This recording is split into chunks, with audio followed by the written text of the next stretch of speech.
जय हिंद दोस्तों, नमस्कार। तो आज के इस वीडियो में आप देखने वाले हैं झारखंड क्षेत्रीय कार्यकर्ता परीक्षा 2026 का झारखंड सामान्य ज्ञान का प्रैक्टिस सेट 5। और इस प्रैक्टिस सेट में फ्रेंड्स आपको देखने के लिए मिलेंगे झारखंड सामान्य ज्ञान के 50 प्रश्न। सारे प्रश्न आपको इम्पोर्टेंट लिए गए हैं आपके लिए।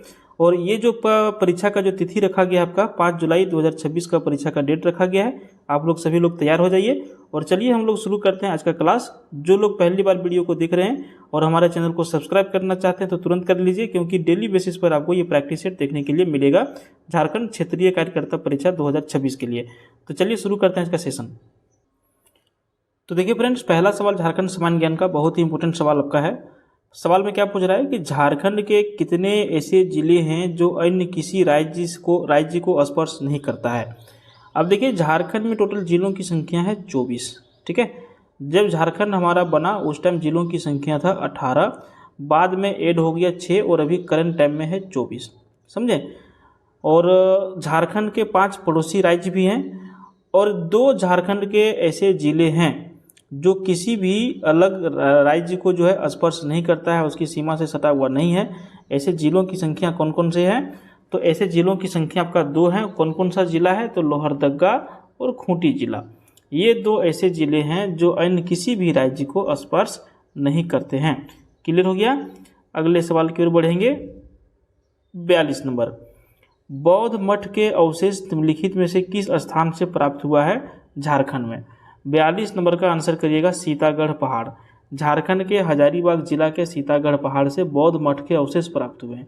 इसमें विशेष रूप से बुद्ध की 4 आकृति से युक्त एक स्तूप, काले भूरे पत्थर की सुंदर स्त्री की खंडित प्रतिमा भी मिली है। और ये आपका हजारीबाग मुख्यालय से लगभग 8 से 10 किलोमीटर की दूरी पर मिला था। ठीक है, अगला सवाल की ओर बढ़ेंगे। 43 नंबर, पूर्ण रूप से हो देशम पर कंपनी सरकार का नियंत्रण कब स्थापित हो सका? 43 का आंसर करिएगा 1837 में। ठीक है, 1765 में कंपनी को दीवानी मिलने के 72 वर्ष के बाद जो है 1837 ईस्वी में हो देशम पर कंपनी सरकार का नियंत्रण स्थापित हो सका।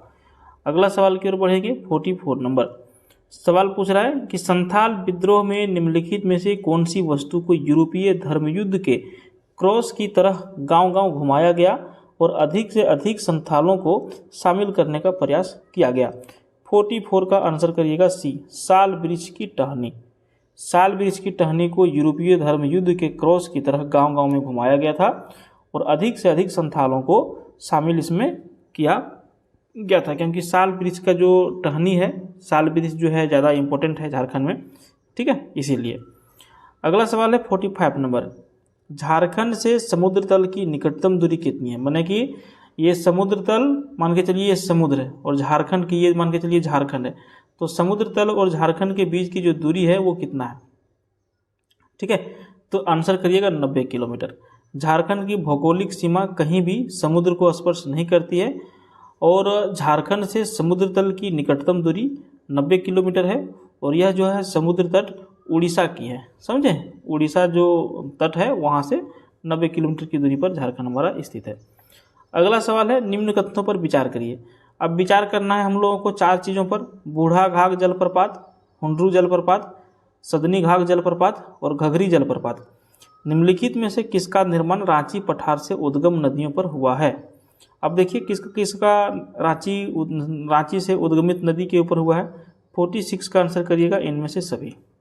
ठीक है, 46 का करिएगा इनमें से सभी। रांची के पठारी भाग से कई नदियां निकलती है जो पठार के किनारों पर खड़ी ढाल के कारण झरना, जलप्रपात आदि का निर्माण करती है। इसमें से बूढ़ा घाघ, हुंडरू, सदनी घाघ, घघरी दसम, जोन्हा, गौतम धारा ये सभी प्रमुख है। और रांची को झरनों का शहर कहा जाता है। समझ गए, रांची को झरनों का शहर कहा जाता है। अगला सवाल है, निम्न में से कौन सी नदी दक्षिणवर्ती नदी नहीं है? अब इसमें से दक्षिणवर्ती नदी जो नहीं है वो नदी का नाम हमको बताना है, हम लोगों को बताना है। 47 का करिएगा डी, सकरी नदी। झारखंड की नदियां जैसे दामोदर नदी, स्वर्णरेखा नदी, बड़ाकर नदी, दक्षिण कोयल नदी, शंख नदी, अजय नदी, ब्राह्मणी नदी, गुमानी नदी, बांसलोई नदी, ये सभी उत्तरवर्ती नदी हैं जबकि ये जो सकरी नदी है क्या है, दक्षिणवर्ती नहीं है। समझ गए, बाकी हमने जितना बताया सारे उत्तरवर्ती नदी हैं। उसके बाद अगला सवाल आपका है, मोनीडीह जलप्रपात झारखंड के किस जिले में स्थित है? आप लोग तुरंत इसका आंसर कर दीजिएगा, 48 का कर दीजिएगा डी, धनबाद।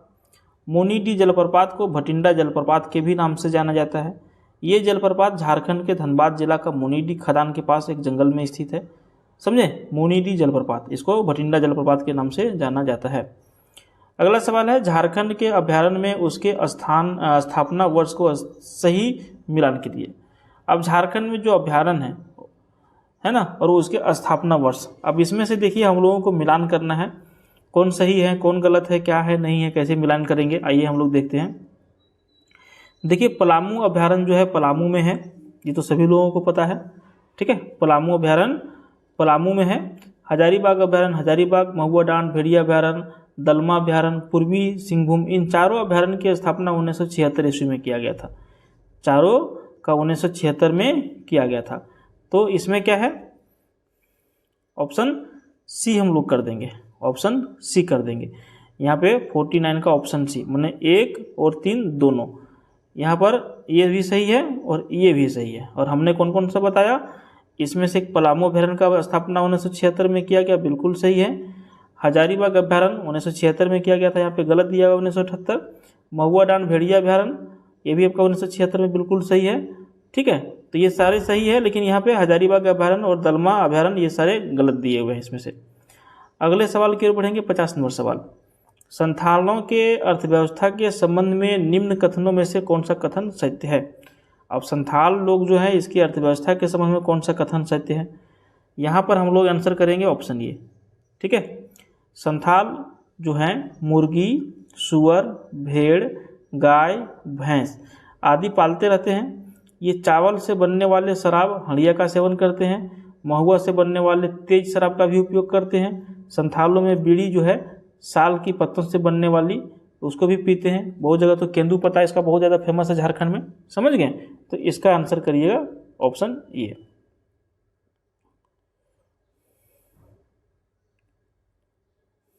ऐसे ही इसमें तो ऑप्शन यही करिएगा, बाकी कथन कुछ न कुछ गड़बड़ी है उसमें। अगला नंबर सवाल आपका है, मुंडा की सामाजिक व्यवस्था में विधवा या फिर परित्यक्तता से विवाह को क्या कहा जाता है? 51 आंसर करिएगा सगाई। विधवा या फिर परित्यक्ता से विवाह को सगाई कहते हैं। इस मामले में स्त्री पुरुष दोनों को समान अधिकार प्राप्त होता है। अगला सवाल है 52 नंबर, संविधान के किस अनुच्छेद के तहत झारखंड राज्य में विधानसभा की संरचना का प्रावधान किया गया है? 52 का आंसर करिएगा ऑप्शन डी, अनुच्छेद 170। भारतीय संविधान के अनुच्छेद 170 के तहत में जो है झारखंड राज्य में विधानसभा की गठन किया गया। राज्य में विधानसभा सदस्यों की कुल संख्या है 82, जिसमें से 81 सदस्य निर्वाचित होते हैं, माने कि वोट लड़ते हैं, जीतते हैं, और एक सदस्य को किया जाता है मनोनीत। समझे। चलिए अगला सवाल है 53 नंबर, नीचे दिए गए सिंचाई परियोजना और उससे संबंधित जिलों का सही मिलान कीजिए। अब सिंचाई परियोजना दिया गया है और एक तरफ जिला दिया गया है, कौन सही कौन गलत अब हम लोगों को मिलाना है। तो एक तरफ देखिए परियोजना का नाम दिया गया है और एक तरफ जिला। पहला तो यहाँ पर देखिए सलैया जलाशय परियोजना, ये कहाँ पर है, यहीं पे गलत हो गया। सलैया जलाशय परियोजना ये आपका हजारीबाग जिला में है। कहाँ पे है? हजारीबाग जिला में। दूसरा आपका है केशो जलाशय परियोजना, ये आपका बिल्कुल सही है, हजारीबाग में है। तीसरा है पतरातू जलाशय परियोजना, ठीक है, ये भी आपका देखिए इसके सामने गलत लिखा हुआ है। पतरातू जलाशय परियोजना ये आपका रांची में है, और सोनुआ जलाशय परियोजना ये आपका सिंहभूम में है, ठीक है। तो ये आपका सही है। चलिए इतना ध्यान रखिएगा आप लोग। उसके बाद बढ़ते हैं 54 नंबर सवाल में, निम्न खानों में से किससे लौह अयस्क प्राप्त किया जाता है? अब नोवामुंडी, चिरिया, जामदा और इनमें से सभी। अब कौन से खान हैं जहाँ से लौह अयस्क की प्राप्ति होती है? 54 नंबर का करिएगा डी, इनमें से सभी। सिंहभूम के दक्षिणी भाग में स्थित नोवामुंडी, गुआ, पनसिरामबुरु, जामदा, गुरुमामसिनी, चिरिया, किरीबुरु आदि जो सभी हैं, ये सब में क्या होते हैं? लौह अयस्क की प्रमुख खान है, जिसमें से पश्चिमी सिंहभूम जिले में स्थित नोवामुंडी खान एशिया की सबसे बड़ी लोहे की खान है। और चिड़िया लौह अयस्क भंडारण की दृष्टि से भारत का सबसे बड़ा निक्षेप है। समझे, ये सब चीज़ को ध्यान रखिएगा, पूछा जाएगा। अगला सवाल है, चीनी मिट्टी निम्नलिखित में से किस जिले में पाया जाता है? 55 का आंसर करिएगा ऑप्शन डी, इनमें से सभी। चीनी मिट्टी जो है इसको आप फेल्सपार नामक खनिज के अपरदन का फलस्वरूप जो है इसको बनाया जाता है। इससे बिजली के उपकरण, घरेलू बर्तन आदि बनाए जाते हैं। यह जो है सिंहभूम, रांची, धनबाद, हजारीबाग, संथाल परगना आदि क्षेत्रों में मिलता है। समझे। अगले सवाल की ओर बढ़ेंगे। 56 नंबर, निम्न कथनों में से कौन सा कथन सत्य है? अब यहाँ पे दिए गए हैं 3 कथन। अब सत्य कौन से हैं? तो सत्य हैं सभी। क्या क्या सही है इसमें? झरिया में उत्तम किस्म का कोकिंग कोल पाया जाता है। राउरकेला का इस्पात कारखाना बोकारो से कोयला प्राप्त करता है। झारखंड में सर्वप्रथम कोयला खनन का काम दामोदर घाटी कोयला क्षेत्र के अंतर्गत झरिया में आरंभ हुआ था। ये सभी सही है इसमें से। समझे। अगले सवाल की ओर बढ़ेंगे। 57 नंबर सवाल क्या पूछ रहा है? झारखंड सरकार द्वारा आपदा प्रबंधन ज्ञान सह प्रदर्शन केंद्र सृजन का गठन किस उद्देश्य से किया गया है? 57 का क्या आंसर करिएगा? ऑप्शन सी कर दीजिएगा। आपदा पूर्व जानकारी एवं उनके प्रभाव को न्यून करने के लिए, इसी के उद्देश्य से इसको किया गया है। राज्य में आपदा की पूर्व जानकारी तथा इससे जुड़ी समस्याओं की जानकारी एवं उनके प्रभाव को न्यून करने हेतु आपदा प्रबंधन ज्ञान सह प्रदर्शन केंद्र, जिसको आप जानते हैं सृजन के नाम से, विभाग का विकास किया जा रहा है। समझे। अगले सवाल की ओर बढ़ेंगे। 58 नंबर देखिए, 58 नंबर में क्या पूछ रहा है? इंडो असाई ग्लास फैक्ट्री की स्थापना निम्नलिखित में से किस देश की सहायता से की गई है? अगर यदि आप प्रैक्टिस सेट तीन देखे होंगे, ठीक है, 3, उसमें इसी से रिलेटेड एक सवाल था। ठीक है। 58 नंबर का सवाल जो है इसका आंसर करिएगा सी, जापान। झारखंड में कांच उद्योग का विकास मुख्यतः रामगढ़ के आसपास के क्षेत्रों में हुआ है और जापान के सहयोग से भरकुंडा में अत्याधुनिक कांच कारखाना स्थापित किया गया और इसे इंडो असाई ग्लास फैक्ट्री के नाम से जाना जाता है। और ये कारखाना शायद अभी बंद हो चुका है। जो लोग वहाँ के होंगे थोड़ा सा बताइएगा, ठीक है, कि ये कारखाना चालू है फिर बंद है। अगला सवाल आपका है, नारायणपुर का किला, जिसे नावागढ़ का किला भी कहा जाता है, निम्नलिखित में से किस जिले में स्थित है? 59 का आंसर करिएगा बी, लातेहार में। नारायणपुर का किला लातेहार जिला के नावागढ़ में स्थित है। नावागढ़ में स्थित होने के कारण इसे नावागढ़ का किला भी कहा जाता है। इस किले का निर्माण जो है चेरोवंशी शासक भगवत राय के लेखपाल जज दास ने कराया था। समझे। अगला सवाल देखिए, पंचकोट का किला निम्नलिखित में से किस जिले में स्थित है? ये तो नारायणपुर का किला हो गया। 60 नंबर में पूछ रहा है पंचकोट का किला कहाँ पर स्थित है, कौन सा जिला में? आंसर करिएगा धनबाद। पंचकोट का किला जो है इसका निर्माण पंचेत के गोवंशी नरेश गोमुखी ने कराया था और ये जो किला है ये आपका धनबाद जिला में स्थित है। अगले सवाल की ओर बढ़ेंगे। 61 नंबर, भद्रकाली मंदिर के संबंध में कौन सा कथन सत्य है? भद्रकाली मंदिर के संबंध में कौन सा कथन सत्य है? आंसर करिएगा ऑप्शन डी, इनमें से सभी सत्य हैं। अब क्या क्या सत्य हैं? पहला पॉइंट में लिखते हैं यह मंदिर चतरा जिला में स्थित है, बिल्कुल सत्य है। दूसरा है भद्रकाली मंदिर मां शक्ति के सौम्य रूप में प्रतिनिधित्व करती है, ये भी सही है। यहाँ बौद्ध धर्म से संबंधित एक मूर्ति मिली है, इस मूर्ति पर राजा महेंद्र पालदेव के लेख भी मिले हैं, बिल्कुल सही है। तो इसमें से सभी सही यहाँ पे कर देना है। क्लियर। 62 नंबर का सवाल देखिए, संथाली किस भाषा वर्ग के अंतर्गत में आते हैं? 62 नंबर का आंसर करिएगा ऑप्शन ए, मुंडारी भाषा वर्ग के अंतर्गत में। ठीक है। चलिए अगले सवाल 63 नंबर, संथाली लोक साहित्य विशाल भंडार कौन सा है? तो 63 का आंसर करिएगा ऑप्शन डी, इनमें से सभी। लोक कथा, लोकगीत, कहावत, लोकोक्तियाँ, पहेलियाँ, मुहावरे, संथाली लोक साहित्य विशाल भंडार है। अगला सवाल है 64 नंबर, मुंडा जनजाति अपनी भाषा मुंडारी को क्या कहते हैं? 64 का करिएगा ऑप्शन ए, होडो जगर कहते हैं। मुंडा जनजाति अपनी भाषा मुंडारी को होडो जगर कहते हैं। अगला सवाल है, मुंडारी लोकगीत का संग्रह पुस्तक जिसका नाम है बांसुरी बज रही के संग्रहकर्ता व लेखक कौन है? 65 का करिएगा ऑप्शन ए, जगदीश त्रिगुणायत। मुंडारी लोकगीतों का संग्रह पुस्तक बज रही बांसुरी या फिर बांसुरी बज रही के संग्रहकर्ता जगदीश त्रिगुणायत हैं। समझे। उसके बाद अगला सवाल है, देखिए, दैनिक समाचार से वर्तमान में प्रकाशित होने वाले दैनिक समाचार पत्र एवं उसके प्रकाशन स्थल का सही मिलान करिए। अब यहाँ पर देखिए आवाज़ है, राष्ट्रीय नवीन मेल है, चमकता आईना है और फारूकी तंजीम है। कौन सा ये जो समाचार पत्र कहाँ से प्रकाशित होती है? 66। पहला तो देखिए आपका आवाज़ है। आवाज़ जो आपका प्रकाशित होती है वो आपका धनबाद से होती है, ठीक है, आवाज़ आपका धनबाद से होती है। दूसरा है आपका राष्ट्रीय नवीन मेल, ये आपका मेदिनीनगर से प्रकाशित होती है। तीसरा आपका है चमकता आईना, ये आपका जमशेदपुर से प्रकाशित होती है। तीसरा जमशेदपुर से प्रकाशित होती है। उसके बाद फारूकी तंजीम, ये आपका रांची से प्रकाशित होती है। समझे? तो सारे प्रकाशन यहाँ से रिलेटेड हैं। अगला सवाल है 67। झारखंड राज्य में स्थित निम्न में से कौन सा तकनीकी संस्थान सरकारी स्तर के नहीं है? 67 का आंसर करिएगा ऑप्शन सी, है ना। Alice Institute of Technology Ranchi में स्थित है, जो एक निजी संस्थान है। समझ गए? इसको याद रखिएगा। अगला सवाल आपका है 68 नंबर। झारखंड में स्थित शिक्षा केंद्र तथा उसकी स्थापना वर्ष का सही मिलान करिए। अब एक तरफ दिया है शिक्षा केंद्र और एक तरफ दिया है स्थापना, हम लोगों को मिलान करना है। चलिए, बहुत ही आसान है मिलान करना। नेतरहाट आवासीय विद्यालय नेतरहाट, इसकी स्थापना कब हुई? नेतरहाट आवासीय विद्यालय नेतरहाट की 1954 में, ठीक है, 1954 में हुई। सैनिक स्कूल तिलैया 1963 में इसकी स्थापना हुई। उसके बाद राज्य ग्रामीण विकास संस्थान रांची 1954 में इसका निर्माण हुआ, स्थापना हुआ। इंदिरा गांधी आवासीय विद्यालय 1984 में हुआ। समझे? तो बहुत ईजी है। हजारीबाग इंदिरा गांधी आवासीय विद्यालय हजारीबाग 1984 में। 10वां का जब रिजल्ट आता है यहाँ से 1-2 जो है टॉपर में आते हैं, टॉप 10 में। अगला सवाल देखिए, सिद्धू कान्हू का जन्म वर्तमान के किस जिले में हुआ था? 69। जो सिद्धू कान्हू है इनका वर्तमान जिला जो है कौन सा पड़ता है? तो सिद्धू कान्हू का जन्म वर्तमान झारखंड राज्य के साहेबगंज जिला में पड़ता है, जो भोगनाडी नामक स्थान पर हुआ था। भोगनाडी साहेबगंज में, ठीक है। साहेबगंज ही एक ऐसा जिला है जहाँ से गंगा नदी होकर के बहती है। सबसे पूर्वी जिला साहेबगंज ही है झारखंड का। समझे?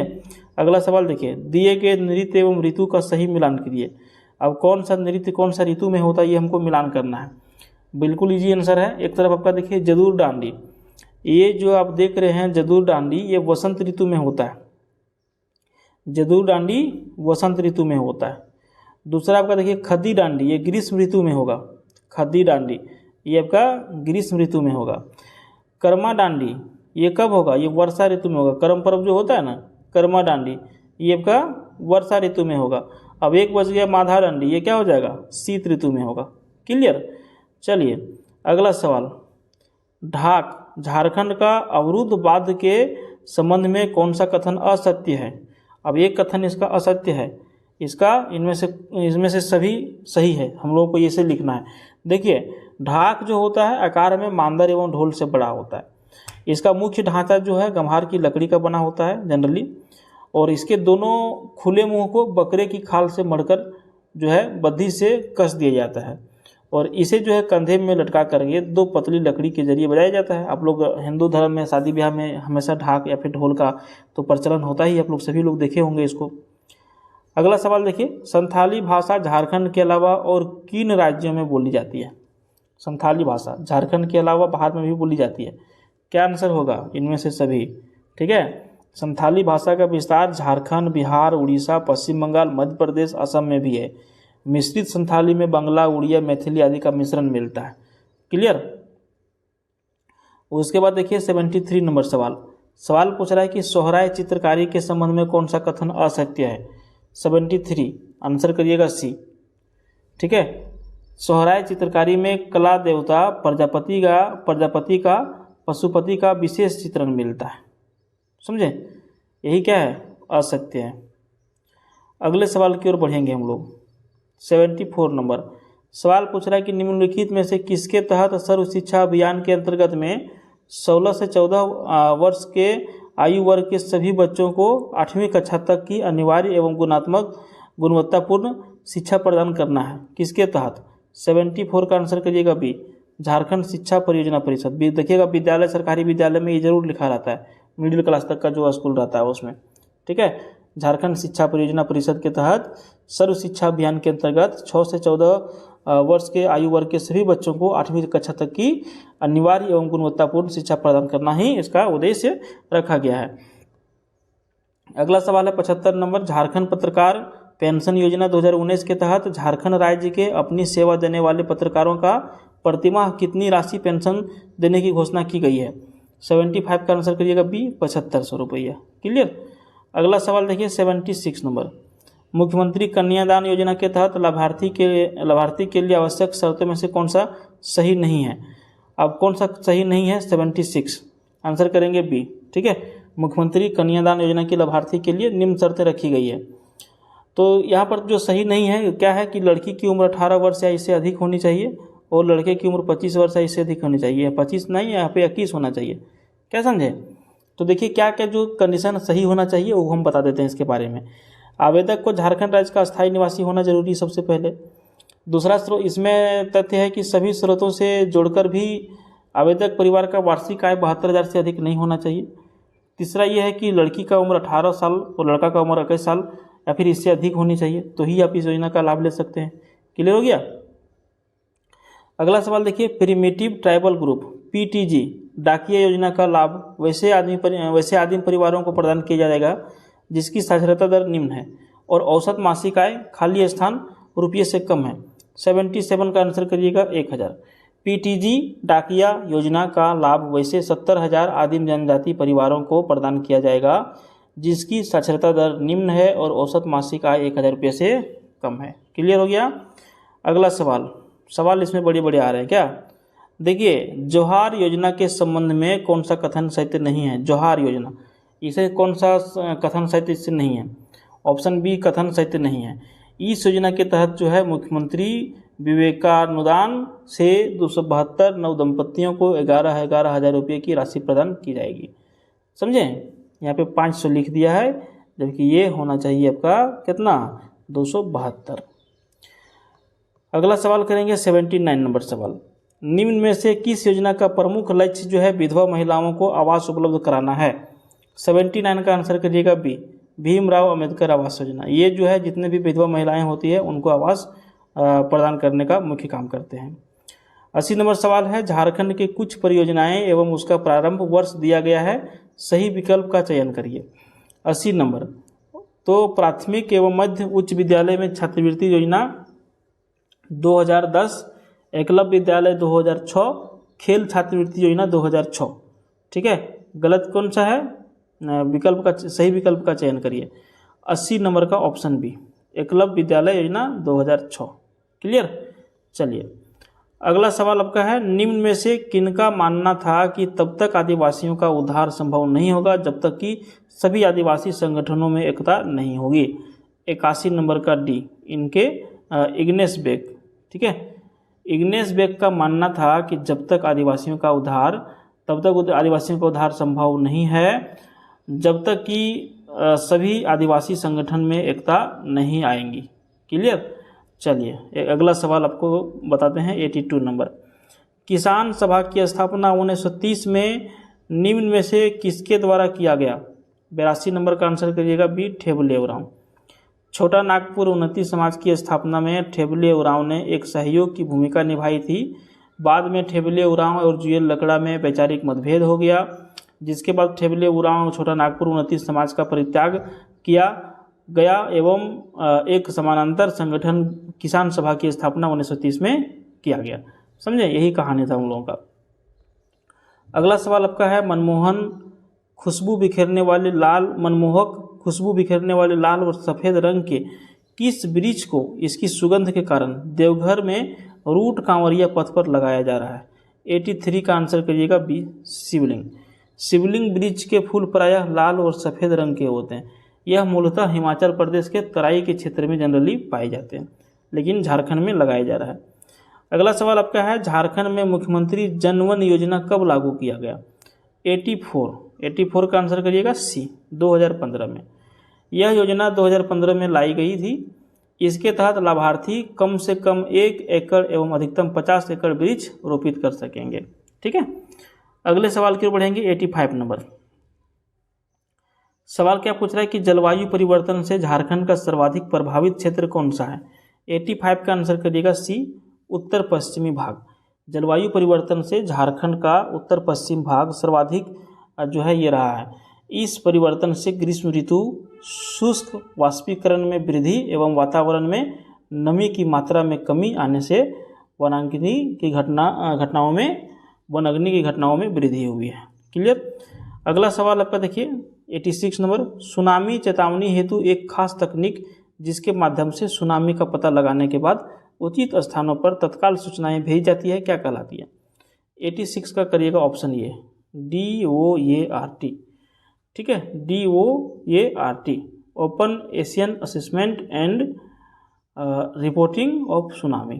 ठीक है, यहाँ पे DOA लिख दिया है, एक वर्ड यहाँ पे लगता है छूटा हुआ है।